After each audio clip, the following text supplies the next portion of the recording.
నేను ఈ జీవితాన్ని శాకాహార ప్రచారం కోసం ఎంచుకున్నాను.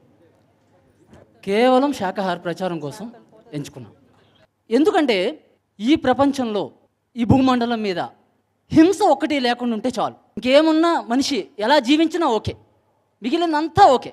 ఏ మనిషి ఇంకొక శరీరాన్ని బలవంతంగా తాకూడదు. మనిషి శరీరాన్నే కాదు, కోడి శరీరాన్ని, మేక శరీరాన్ని, ఏ శరీరాన్నన్నా కానీ ఏ రకంగా మనం మాంసం తింటాం ఈ రోజుల్లో కూడా. ఆది మానవుడు ఉన్నప్పుడు ఓకే, అది సరైంది, రైట్. క్యాన్సర్ ఎలాగో, బీపీ ఎలాగో, షుగర్ ఎలాగో, ఇలా రోగాలు ఎలా ఉన్నాయో మాంసం తినాలి అనే కోరిక కూడా ఒక రోగం, అన్నిటికన్నా అత్యున్నతమైన రోగం, ఇది పెద్ద రోగం ఇది. నువ్వు హిందువా, నువ్వు ముస్లింవా, నువ్వు క్రిస్టియన్వా, నువ్వు రెడ్డివా, నువ్వు చౌదరివా, సంబంధం లేదు.